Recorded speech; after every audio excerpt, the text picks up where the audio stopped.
You hear it over and over in schools and colleges, on TV, and in other media. Darwinism and evolution are proven scientific facts, but the real facts suggest otherwise. During the next half hour, John Stonestreet welcomes the Discovery Institute's Dr. Stephen Meyer, author of Signature in the Cell and Darwin's Doubt, to discuss how all life bears the unmistakable hand of God. Stay with us now for Breakpoint This Week.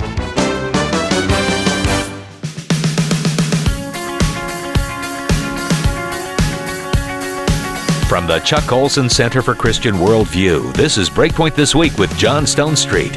It's tough for us to endure accusations that we're fantasy-based when actual observable facts indicate otherwise. But today's guest articulates the strong case for our Creator.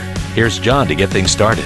Well, there is an established orthodoxy in the university, particularly in the scientific culture of the Western world, and that is an orthodoxy that ought not be questioned. And yet there are a group of very courageous individuals, thoughtful individuals who aren't questioning that orthodoxy. It really exists at almost every level, from elementary schools to graduate programs to institutions of research to the Smithsonian and everything in between. But yet there's reasons to doubt this orthodoxy. Among those men who have led the way in this is our guest today on Breakpoint This Week, and that is Dr. Stephen Meyer.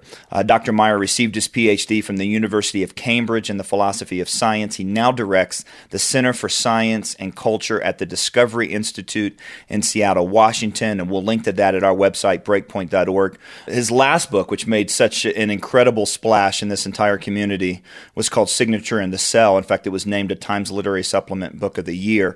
And now he has just released a book called Darwin's Doubt, The Explosive Origin of Animal Life and the Case for Intelligent Design.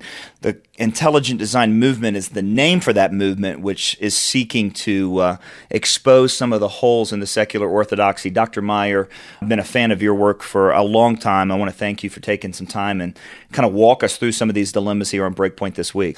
Dr. Meyer, I've used the phrase secular orthodoxy when it comes to science, and I think maybe some of our listeners have experienced that. I certainly work with a lot of college students who experience that orthodoxy. But you know what we're talking about kind of is that unquestioned place that NeoDarwinian naturalistic evolution has in the scientific community. Could you just kind of give us a definition of what that is, and how did it become so enshrined to the point of really being unquestioned? The standard theory of evolution today, the textbook version of the theory, is, as you mentioned, called NeoDarwinism. It's neo in the sense that Darwin had an incomplete theory of genetics, which needed to be supplemented, and the neo-Darwinian theory traded the Darwinian idea of natural selection acting on random variations with the idea of natural selection acting on random mutations. And since Watson and Crick, we've understood that those mutations occur within the genetic material, within the DNA. So random changes in DNA are the source of new form and innovation. Natural selection sifts through the various mutations that arise, and preserving those that confer some sort of functional or survival advantage on the organism. That's the theory of how new form and function arise in the biological world. Now, that theory has larger implications. It's a scientific theory, to be sure, but it has larger worldview implications, because every worldview must answer the question, what is the thing or the entity or the process from which everything else comes?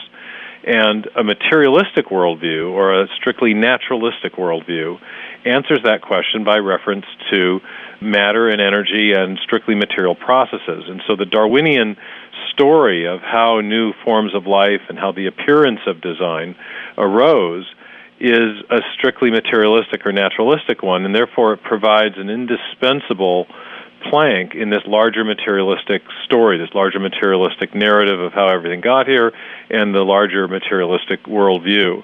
It's also become a dominant kind of thought form within the knowledge centers in the culture, in particular within universities, within science departments, biology departments, but also other fields, sociology, political science, even theology has been influenced by this Darwinian understanding of origins. And so you have Darwinian accounts of various kinds of social pathologies, some of the ideas within theology like open theism, are themselves a byproduct of this way of thinking.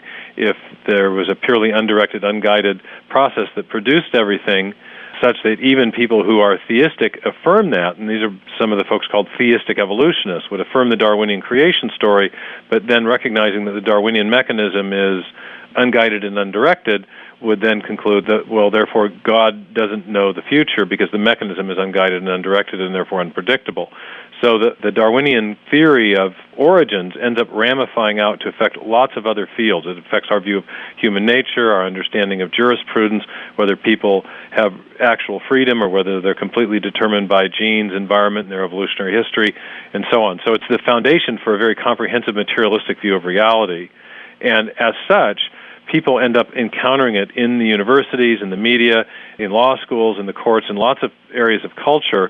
They encounter the implications of that way of thinking in all those different areas. And so it's a kind of default way of thinking in a lot of elite cultural institutions, and that's part of how it derives its power. To question that is to question the culture's overriding understanding of reality. You know, we talk so often here on Breakpoint, have done so many stories, especially recently, about the dignity of human life itself, what gives human life dignity. And the Neo-Darwinian framework, this naturalistic view of all things, leads to a naturalistic view of the human person, which robs them of their dignity as well.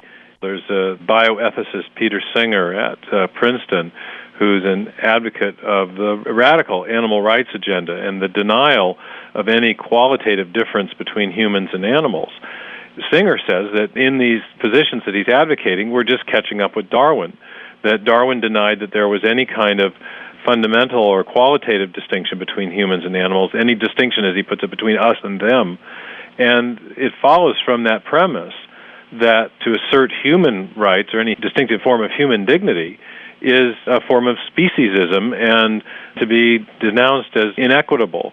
And so his advocacy of the radical animal rights agenda, I mean, he's famous for saying that there's no important moral difference between a pig or a chicken on the one hand and a newborn baby on the other. In fact, the pig and the chicken have more utility, more value because of what they can do for humans than the newborn baby, which is just a drain on resources. So the Darwinian way of thinking ends up bleeding into ethical discussions, our understanding of human nature and dignity, and therefore our understanding of things like human rights, which is a really profoundly important concept in our whole understanding of constitutional law, jurisprudence, politics, etc. We're talking with Dr. Stephen Meyer of the Discovery Institute here on Breakpoint this week. You know, one of the ways that this Neo-Darwinian framework has been able to kind of keep its place as a secular orthodoxy is by dismissing any of its challenges up front as being religious in nature. In other words, the only reason not to believe this is because you have religious commitments. And we, of course, have seen that sort of secularist way of thinking in many areas of the culture, but nowhere more effective in keeping anybody out than in this secular orthodoxy of kind of the Neo-Darwinian theory. And here the Discovery Institute and your organization and your work jumps in, and you're trying to do something very strategic here. And I want you to just, talk briefly. I want to get into the details of Darwin's doubt and signature of the cell, certainly, and how you're doing it. But what's the strategy jumping into the secular orthodoxy that, immediately dismisses all of its challengers as being religious? Well, our mission is to challenge this worldview of scientific materialism. And we think it is the default worldview of the culture, certainly the elite culture. You find it pervasively expressed in the universities. Students, especially religious students who arrive at university, often feel that they miss the memo somehow, that all these smart professors and other students all seem to be thinking in a way that's profoundly at odds with the way they were raised or with perhaps the personal faith that they hold. And so you find the worldview expressed there, you find it expressed in the media, you find it expressed in the courts, the law schools, even the seminaries. And we're challenging that worldview. The idea is that the materialistic worldview derives support. It's supported by scientific discoveries. And we're saying, actually, no, if you look at the science without the filter of a pre-commitment to a naturalistic or materialistic worldview, the science looks very different. It's pointing in a very different direction towards, in particular, in biology and in physics and cosmology, it's pointing to the existence of a purposive intelligence, to a designing mind, and all the theistic faiths affirm that there is a purposive intelligence behind the natural world that is responsible for the exquisite appearance of design that we see everywhere. And so we're, in a sense, challenging scientific materialism, the worldview of scientific materialism, on scientific grounds, and challenging the premise of that worldview, which is that science actually supports the idea that matter and energy are eternal, self-existent, self-creating, and self-organizing. We argue that based on the scientific evidence and our experience of the cause and effect structure of the world, our uniform and repeated experience of how the world actually works, that worldview is actually untenable. And it's also interesting, the critique is that, religion has held back science. Some of the repercussions that come from the scientific community against those who don't play by the rules of this scientific materialism has been nothing short of astounding. And a number of the top scientists who are making cutting-edge discoveries and writing important books and articles in the intelligent design research community were previously at very leading institutions within the secular scientific establishment. So their expulsion, or expelling, as Ben Stein put it in his film Expelled, has been all to our advantage. It's been one of the ways that the movement has grown, as folks have found that they do lack freedom in these mainstream institutions, but they've come to us wanting to contribute to the development of this research program. Well, let me talk specifically about your contribution, because it's been vast. You've written 2 books here, The Signature of the Cell and now Darwin's Doubt, and they both kind of take on 2 areas where you see this kind of neo-Darwinian explanation for things as falling short. I mean, the first one is in this kind of revolutionary thing, of course, that Darwin had no idea about, and that is really the structure of DNA, and what the implications there on the origin of living things. So give us the punchline here. What's the summary of the argument of Signature in the Cell in a couple sentences? Yeah, right. Well, the Signature in the Cell addressed the question of the origin of the first life, a question, as you mentioned, Darwin didn't address. And it shows that the field of evolutionary biology that addresses that question, namely chemical evolutionary theory, or what's sometimes called evolutionary abiogenesis, that theories of life from non-life, life from simpler non-living chemicals, have utterly failed to account for the crucial features of even the simplest living cells, and that this fact is actually almost universally acknowledged within evolutionary biology. No less a zealot for the materialistic evolutionary perspective than Richard Dawkins himself had to acknowledge in a fascinating interview at the end of the Ben Stein movie, Expelled, that no one knows how life arose, at least by no one he means no mainstream evolutionary biologist operating within a materialistic framework. What I do then in Signature in the Cell is show that the failure to explain the origin of the first life is critically related to the inability to account in materialistic terms for the origin of information, the biological information, the genetic information that we know is necessary to build a living cell. Since Watson and Crick in 1953, we've known that DNA contains information in a digital form. Crick explained that it was actually the 4 crucial chemical elements that convey the information, the so-called bases that run along the interior, the spine of the DNA, are actually functioning like alphabetic characters in a written language or digital characters in a machine code.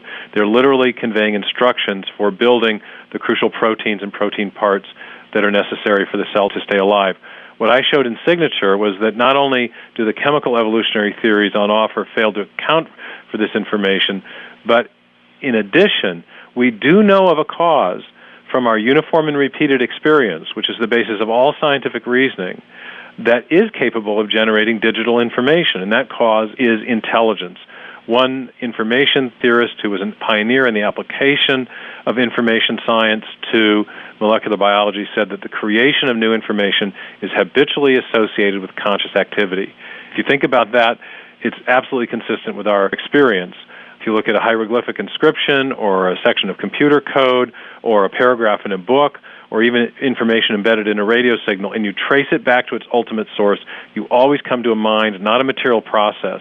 And so I argued in Signature in the Cell that the presence and the importance of information to the origin and maintenance of life is a powerful indicator of a prior designing intelligence. And that's the argument of the book. We're talking with Dr. Stephen Meyer of the Discovery Institute here on Breakpoint this week.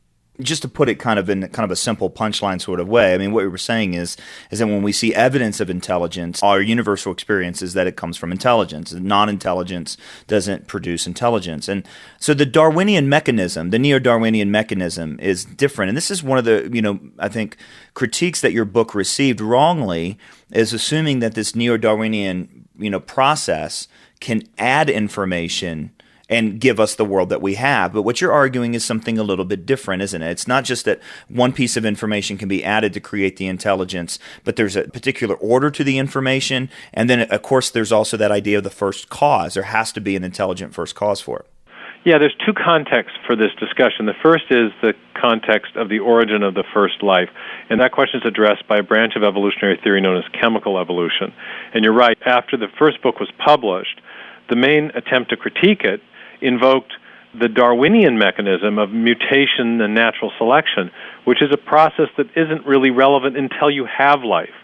It doesn't become operative until you have living organisms that can produce offspring, compete with each other in a competition for survival, and at that point natural selection can become a force or a process that is relevant to how organisms change and evolve. But when we're trying to explain the origin of the first life, you can't invoke a process like natural selection that is only relevant once you have life. And so most of the critiques of the first book were just firing blanks and shooting at a target that wasn't even relevant, or they were bringing to bear a process that wasn't even relevant in their critique. At the same time, I've been long skeptical that the mutation natural selection mechanism can generate enough information to account for the fundamentally new forms of life that arise in the history of life. There are these events in the history of life, one of which I focus on in the second book called the Cambrian Explosion, in which you find dramatic innovation in biological form and structure arising very quickly or abruptly in the fossil record. And the Darwinian mechanism, for many reasons that I explain in the second book, Darwin's Doubt, lacks the creative power to account for that kind of morphological or biological innovation, and that's what I address in the second book. So in the end, I got kind of tired of conceding a point for the sake of argument that I actually doubted. People kept saying, well, Darwinian evolution can solve the problem of the origin of life. I said, no, it can't. It may be able to solve the problem of the origin of new life from simpler pre-existing life, but it certainly can't solve the problem of the origin of the first life. But in a sense, I was conceding that only for the sake of argument, and in the second book, I decided to take that on as well, because I think the Neo-Darwinian mechanism really does lack the creative power that's been attributed to it. It certainly cannot account for these major innovations in the history of life. It does a pretty good job of accounting for minor modifications, finch beaks getting longer and shorter in response to changing weather conditions in the Galapagos, for example, but that kind of microevolutionary change is not what's going on in events like the Cambrian explosion. Well, and the weakness of this Neo-Darwinian explanation to the Cambrian explosion, I mean, this is something that actually Darwinists themselves have admitted, right? Well, that's actually the big expose of the book. The book is a mystery story, and I start with the mystery of the Cambrian explosion, which was a mystery to Darwin, thus the title, Darwin's Doubt. And I trace that mystery and show what's become of it. And there are two aspects to the mystery. One is the mystery of the missing ancestral fossils, the Cambrian animals that Darwin knew about and about which we know much more today, arise in the fossil record very suddenly, very discontinuously, abruptly in geologic terms. And that is to say that the precursors, the intermediates leading to those forms that are expected on a Darwinian picture of the history of life just are not there in the lower Precambrian strata. The other part of the mystery is the mystery of how, on any timescale, you would build these complex organisms relying on a mechanism that in turn relies on random changes in genetic information to generate new genetic information. If you think about what we know about software, and Bill Gates has said that DNA is like a software program, only much more complex than any that's ever been created.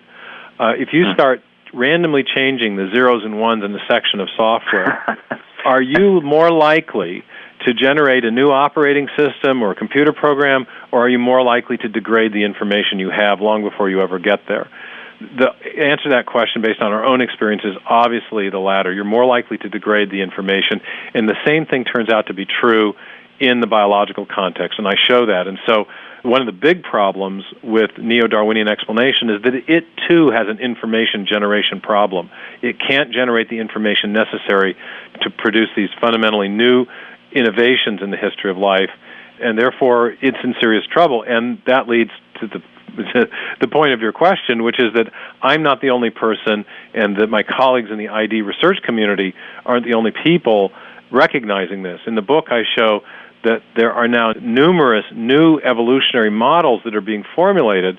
There are even calls by leading evolutionary biologists for a new theory of evolution, because they recognize that the mutation selection mechanism does not have the creative power long attributed to it. It can't generate the genetic information, and it also has a big problem with something new called epigenetic form and information. It turns out that a lot of what's needed to build an animal is not stored just in the genes.